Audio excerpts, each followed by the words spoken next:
quero que vocês prestem bem atenção, porque é uma palavra de alerta. Ela vale para a vida toda, mas principalmente agora, como nós vamos iniciar 2021, preste bem atenção.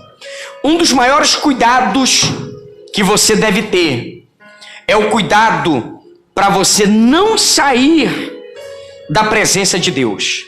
Você sabe que uma pessoa, ela pode sair da presença de Deus de uma forma, na verdade até silenciosa, de uma forma lenta. Você sabe que aos poucos a pessoa, ela pode ir se afastando de Deus. É igual um casamento. Você vê que o casamento, ele não acaba da noite para o dia. Quando alguém chega a dizer assim, eu não quero mais, eu não amo mais, é porque na verdade ela já está sobrecarregada. Ela vem suportando situações adversas durante muito tempo. Então ela é como se ela desistisse de lutar. É como se ela estivesse dizendo assim, eu estou jogando a toalha, eu estou entregando os pontos.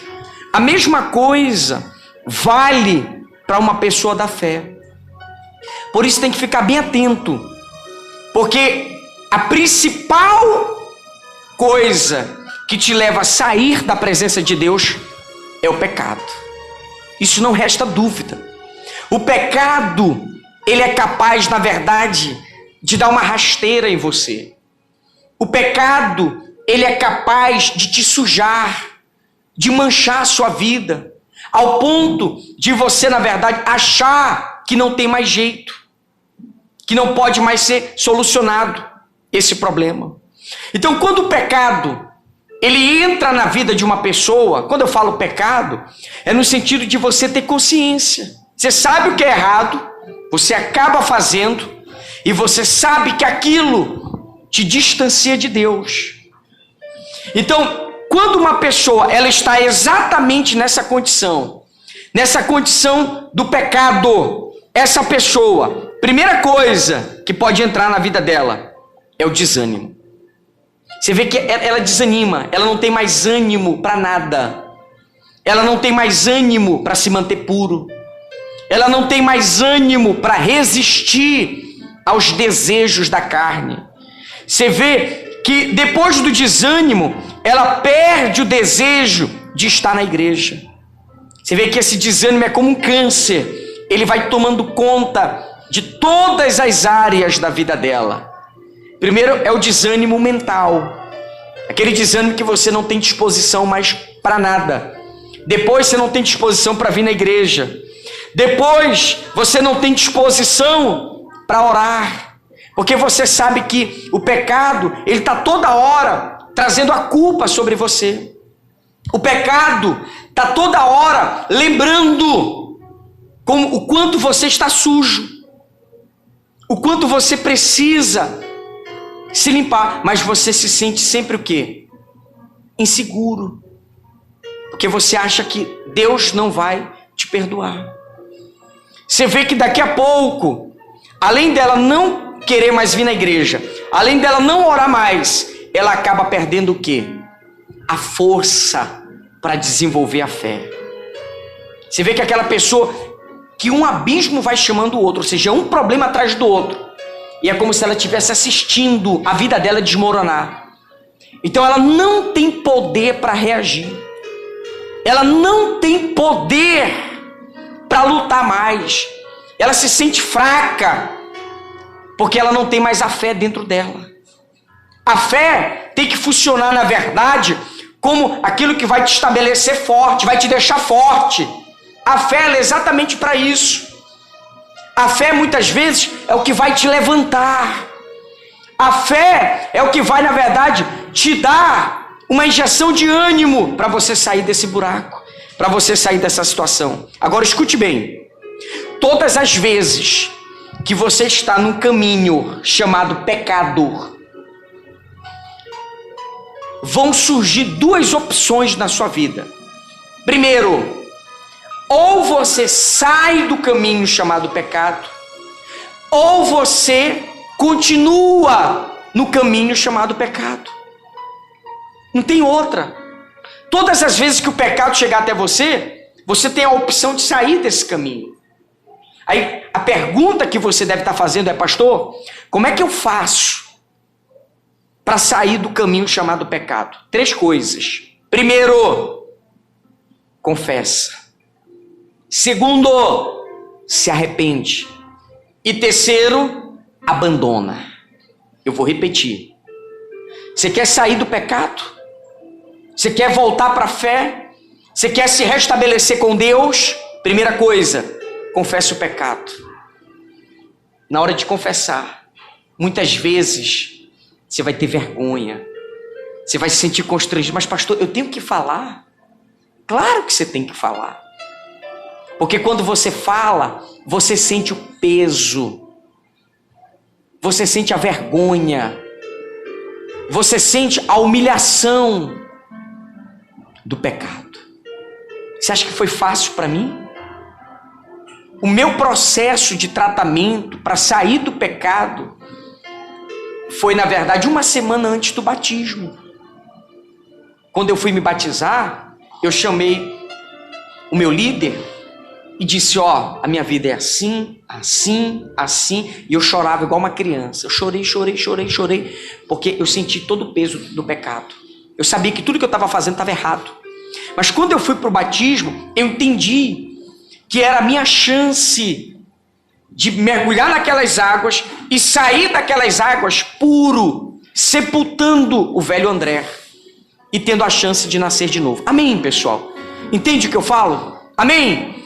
Então preste atenção. A segunda é você continuar no pecado. É a segunda opção. Você continua no pecado, só que tem um detalhe. Você vai perceber que você, na verdade, ao continuar no pecado, você continua se afastando de Deus. Você continua longe de Deus. Agora tem uma coisa muito interessante. Coloca esse texto para mim, Julião. Eu acho que é 1 João capítulo 3, verso 20. Coloca aí, deixa eu ver se é esse texto aqui. Acabei que eu nem olhei, veio na minha cabeça. Deixa eu ver se é esse texto. 1 João 3, 20. É aquele que fala que o nosso coração pode nos condenar, mas Deus não nos condena. Isso, é esse mesmo. Olha o que diz.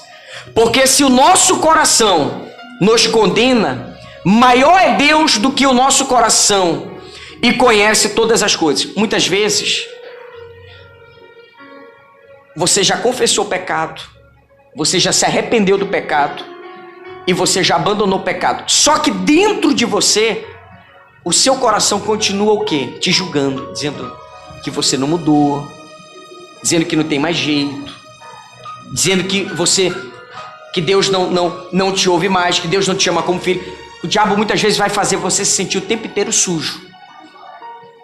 O que a Bíblia está dizendo aqui, ó? O nosso coração pode estar nos condenando.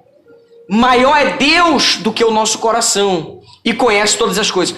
Quando a Bíblia diz que Deus é maior que o nosso coração, mesmo que o seu coração diga para você que você é culpado, Deus está dizendo que é maior do que o seu coração e que essa culpa, ela não faz mais parte da sua vida. Entende o que eu falo, sim ou não? Deixa eu clarear. Eu vou ser bem transparente. Eu vou falar de uma forma bem clara. Por exemplo, talvez em algum determinado momento da sua vida, você agiu pela ignorância. Você agiu sem pensar. Talvez você foi para um relacionamento e você não estava preparada. Você era uma jovem, você tinha 16 anos, você tinha 15 anos. E de repente, um dia você se depara e você está grávida. E aí, 16 anos, você se assusta. Você fala: meu Deus, como é que eu vou falar para os meus pais? Os meus pais não aceitam esse relacionamento. E você acaba agindo precipitadamente. Você vai, com a ajuda até de alguém, você vai e pratica um aborto. Passa-se 10 anos. Depois de 10 anos, você chega na igreja. Quando você chega na igreja, você entende que você está sendo restaurado, que tudo que você fez sem saber, sem conhecer a verdade. Você fez erroneamente. Aí você vem, reconcilia com Deus, você pede perdão, você chora, você aceita Jesus, você passa pelo batismo. Mas de vez em quando você põe a cabeça no travesseiro, o teu coração tenta martelar contra você. Tenta dizer assim: você esqueceu? No ano de 1998, quando você praticou aquele aborto? Eu não esqueci. E às vezes a pessoa, ela é tão enganada pelo coração, que parece que ela vai viver aquele momento. Ela chora, ela sente de novo o peso da culpa. E ela fica ali às vezes, anos. Às vezes é um trauma. Ela foi violentada, abusada quando era mais nova. E ela ainda se sente culpada. Mesmo estando na igreja, ela ainda se sente culpada. Ela acha que é ela que causou aquele abuso. Porque o coração dela está o quê? Condenando ela. Entende? Amém? Aqui eu quero abrir seus olhos. Quando você vem para uma reunião como essa, significa que Deus, Ele está dizendo para você que Ele é maior do que as acusações do seu coração. Quando você vem numa reunião como essa, significa que Deus está mostrando para você que o perdão já chegou. Que se depender dele já está resolvido. Ele já perdoou você. Só falta você se perdoar. É hora de você esquecer o coração. Tem muita gente que a vida dela está dando tudo errado, porque ela toma decisões baseadas pelo coração. Pastor, quando é que uma pessoa toma decisões baseadas pelo coração? É aquela pessoa que age pelo sentimentalismo. Quando ela está com raiva, ela joga tudo fora. Ela põe toda a vida dela a perder. Ela põe tudo em risco. Ela destrói qualquer coisa, porque ela é movida pela raiva. Ela não tem o enchimento do Espírito Santo, que traz sobre ela a temperança, ou seja, o domínio próprio. Ela não espera a raiva passar, sair os sentimentos, e ela vai tomar uma decisão inteligente, direcionada pela fé. Entende o que eu falo? Sim ou não? Então, não pode mais existir culpa sobre a sua vida. Nada mais te condena, a não ser se você quiser continuar se condenando, mas não existe. Pastor, o senhor me dá a garantia? Eu dou a garantia para você. Coloca para mim Atos capítulo 17, verso 30. Olha que texto interessante. Esse texto aqui eu uso muito ele para ajudar pessoas. Porque eu acho que esse texto aqui foi um dos textos onde eu mais me apoiei para ter minha vida restaurada. Esse texto nunca saiu da minha cabeça. Mas Deus, não tendo em contas o tempo da ignorância, ordena agora a todos os homens e em todo lugar que se arrependam. Esse texto ele não sai da minha cabeça, porque muitas vezes é onde eu me apoio. Porque se eu for olhar para o que eu fiz, eu não vou conseguir ter vida com Deus. Eu não vou conseguir me firmar com Deus. Mas quando eu olho para cá e falo assim, poxa, tudo que eu fiz pela ignorância. Quando a Bíblia fala ignorância, é no sentido de que você não conhecia os preceitos de Deus. De que você não conhecia os mandamentos, a palavra, então você agia de uma forma ignorante.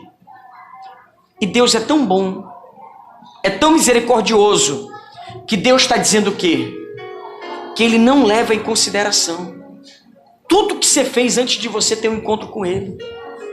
Deus fala assim, eu te perdoo porque você agiu sem saber o que estava fazendo. E se você quiser, eu te levo para uma nova vida. E essa nova vida, acabou o tempo lá de trás. Acabou o tempo da ignorância. Agora você só vai ter uma ponte. Tem uma ponte para você ir para a nova vida. E essa ponte chama o quê? Arrependimento. Amém? Tá claro isso? Então preste atenção. Olha o que aconteceu. Coloca para mim Gênesis, capítulo 4, verso 16. Eu vou mostrar para vocês agora como é que uma pessoa, pastora Shirley, ela sai da presença de Deus. Todo mundo aqui sabe da história de Caim e Abel, sim ou não? Até quem não leu a Bíblia sabe. O que é que a gente sabe sobre Caim e Abel? É que Caim e Abel foram até a presença de Deus. Um levou uma oferta de alimento e outro levou uma oferta de animal. Deus recebeu a oferta de Abel, mas não recebeu a oferta de quem? De Caim. E Caim, naquele momento, ele teve inveja do irmão. Ele criou um ódio do irmão. E os dois estavam na presença de Deus. Olha o que acontece. Até aqui todo mundo sabe. Aí no final da história todo mundo sabe também. O que é que acontece? Caim matou quem? Abel. Amém? Só que muita gente não sabe o que acontece depois. Olha o que vai acontecer depois. Você colocou o 16? O pecado entrou em Caim. Caim se torna um assassino, um homicida. Ele mata o próprio irmão. E para piorar, que eu disse que o pecado é que tira você da presença de Deus, olha o que acontece em Gênesis 4,16. E saiu Caim diante da face do... Depois do pecado, ao invés dele se arrepender, confessar e abandonar, não. O que é que ele faz para piorar? Ele sai da presença de Deus. Tem muita gente que está na igreja há anos. No dia que ela pecou, ela sai por aquela porta e não volta mais. E habitou na terra de Nod, do lado oriental do Éden. Vai para o 17. E conheceu Caim a sua mulher. Ele sai da presença de Deus, aí ele casa. Ele tinha acabado de matar o irmão. Ele casa. E ele concebeu e deu à luz a um filho chamado Enoque. E ele edificou uma cidade e chamou o nome da cidade conforme o nome do seu filho, Enoque. Então ele sai da presença de Deus, ele conhece uma mulher, casa com ela, e aí ele tem um filho chamado Enoque. Depois ele vai construir uma cidade. Quando, aqui é que muita gente não se atenta, quando ele constrói uma cidade, sabe o que representa construir uma cidade? Para mim, para você? É quando você está tentando construir a sua vida sem a presença de Deus. Construir uma cidade é querer sair de um lugar e ir para outro, mas pior de tudo, aonde Deus não está. E muitas vezes você, sem saber, você está construindo uma vida sem Deus. Muitas vezes, sem saber, quando você vai para uma outra cidade, você quer mudar de trabalho, você quer mudar de amizade, você quer mudar de família, você quer mudar tudo, porque na verdade a presença de Deus não está mais na sua vida.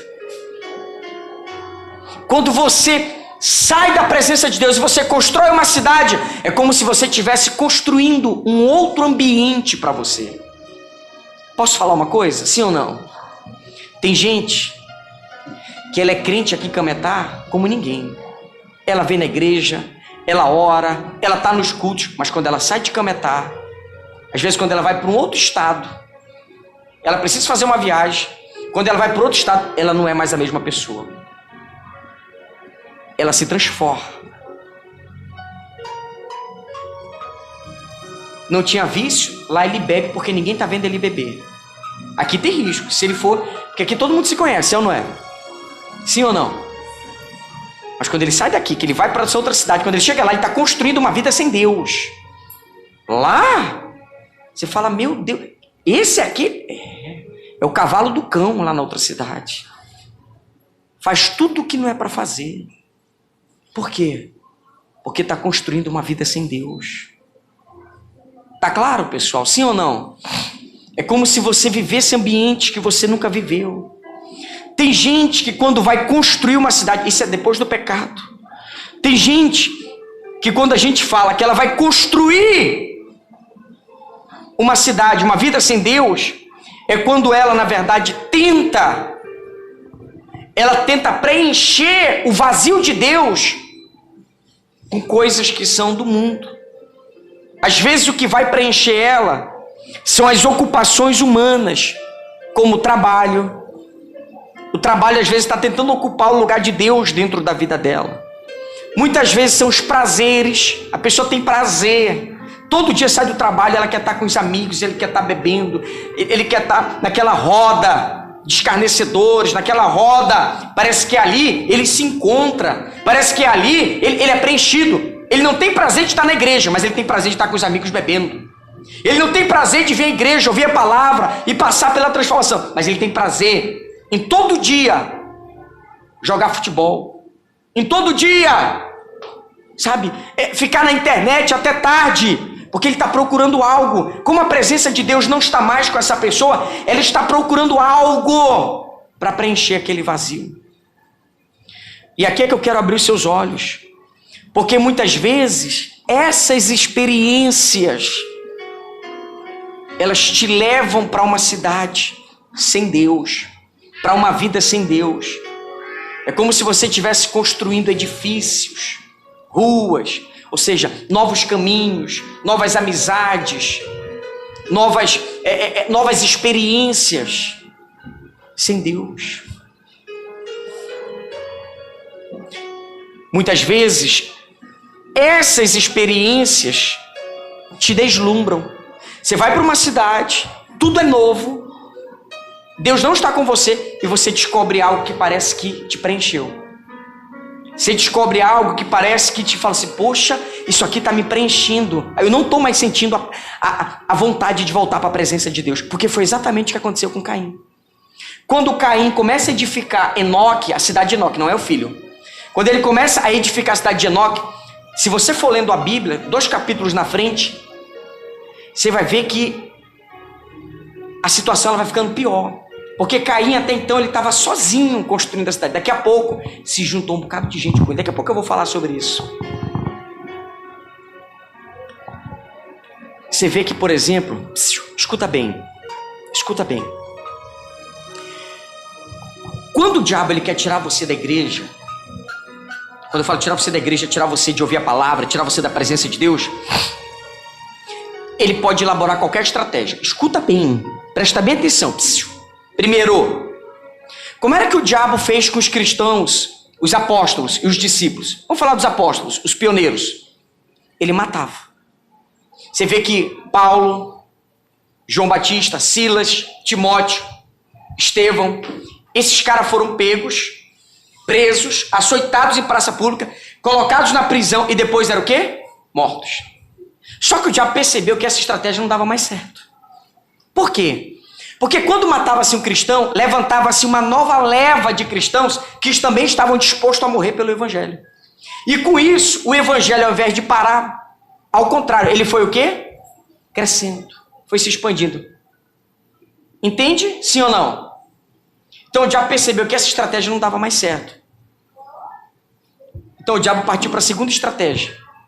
Qual é a segunda estratégia? A segunda estratégia foi, ele se infiltrou dentro da igreja. E agora, ele entrou dentro da igreja travestido de ovelha. É um lobo travestido de ovelha. Então, dentro da igreja, ele criou o quê? As discórdias.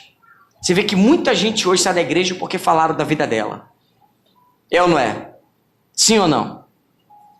Muita gente sai da igreja porque teve problema de relacionamento dentro da igreja. E muitas vezes, quem criou esse problema foi o diabo, para tirar exatamente essa pessoa da igreja. Só que o diabo agora, ele percebeu que com as células, os discipulados, a igreja não deixou de crescer, pelo contrário. Você vê que a igreja continua crescendo. Então ele partiu para a última estratégia agora, eu acredito que essa é a última. É exatamente aqui. O que é que ele fez agora, essa última estratégia? O diabo, ele agora colocou algo na sua vida que faz você se deslumbrar e parece ser melhor do que Deus. A gente pode chamar isso das distrações. Você vê que às vezes no domingo você está em casa, você está mexendo no telefone, você passou a tarde deitado na rede, mexendo no telefone, você olha para ela e fala, não dá vontade mínima de vir no culto. Você não fez nada, você só estava mexendo no telefone. Você entrou no Facebook, você entrou no Instagram, você falou no WhatsApp, você ligou não sei pra quem, você falou não sei pra quem, depois você lanchou com a família, depois você deitou de novo, depois você foi assistir uma série no Netflix, daqui a pouco você voltou, foi mexer de novo no telefone. Não te dá um pingo de ânimo. Sim ou não? Você vê que um celular, ele te leva para um novo mundo. Parece que ele te preenche. Tem gente que ela é capaz de passar uma tarde inteira. Você sabia que no meu celular, eu tenho um aplicativo que ele monitora quanto tempo eu fico em cada aplicativo. De vez em quando eu olho para saber se eu estou perdendo muito tempo ou não. Eu não sei porque eu não sei falar inglês, né? Eu não sei o nome desse aplicativo, deixa eu ver aqui. Stay Free. Vocês viram que meu inglês é bem fluente, né? Stay Free, né? É alguma coisa livre, que eu não sei o que é. Nem isso eu sei. De vez em quando eu olho para saber quanto tempo eu fiquei no WhatsApp, quanto tempo eu fiquei no YouTube, quanto tempo eu fiquei numa rede social. Porque senão, o tempo passou. Eu não orei, eu não li a palavra, eu não leio um livro, eu não faço nada que me edifique. Você vê esses jovens agora? Foi feita uma pesquisa ultimamente que os jovens, em média diária, eles ficam. Eu acho que eles já foram muito, como é que fala? Muito cautelosos, mas eu acho que até mais. Mas eles disseram que a média diária de um jovem ficar na frente de um celular é de 4 horas por dia. 4 horas por dia. E você vê que às vezes não fez nada produtivo. Só viu foto não sei de quem, falou da maquiagem não sei de quem, falou que fulano estava não sei com quem, viu vídeo não sei de quem, falou que fulano estava feio, falou que fulano estava gordo, falou que fulano estava mal vestido, falou sim ou não? Não fez nada produtivo. E os homens tomem muito cuidado. Muito cuidado. Porque às vezes você pode estar entrando num mundo como esse e estar construindo uma vida sem Deus. Porque hoje em dia, a maioria dos homens e também das mulheres estão caindo em tentação porque estão passando muito tempo onde não era para estar. Se estivesse na presença de Deus, buscando a Deus, não estariam caindo em ciladas e armadilhas dentro da internet, das redes sociais. Hoje em dia, você nem sai de casa para cometer um adultério. Antigamente, você tinha que fingir que ia para a academia. Lá na academia, você encontrava a pessoa, você deitava com a pessoa, depois a pessoa voltava, te deixava na academia, depois você ia para casa. Mas você já estava na academia. Hoje em dia, às vezes no quarto, no banheiro, você está adulterando. Porque você está construindo uma vida, uma cidade sem Deus. Você está tentando preencher. Eu finalizo agora, preste atenção. Coloca Gênesis capítulo 4, 25 e 26. Rapidinho. Olha o que diz. Enoque, a cidade de Enoque foi construída por quem? Por Caim. Amém? Só que essa cidade não parou de crescer. Essa cidade foi crescendo. Você sabe que Caim e Abel eram filhos de Adão e Eva. Eles tiveram outros filhos. Aí olha só. E tornou Adão a conhecer a sua mulher, e ela deu à luz um filho. Vocês viram? Adão e Eva continuaram tendo filhos. E ela deu à luz a um filho, e chamou o seu nome Sete. Sabe que Sete é o número da perfeição. Porque disse ela, Deus me deu outro filho, em lugar de Abel. Abel havia morrido. Ficou um vazio na vida de Eva. Eva queria ter um outro filho, porque ela queria. Você sabe que isso é muito comum até hoje. E aí Deus deu um presente para ela, um outro filho. Porquanto Caim o matou. Vai para o 26. E a Sete também nasceu um filho, e chamou o seu nome Enos. Então se começou a invocar o nome do Senhor. Então, Sete era filho de Adão e Eva, e o neto de Adão e Eva decidiram, nasceu Enos, e Enos, depois de Caim e Abel, foi o primeiro que invocou o nome de quem? De Deus, o nome do Senhor.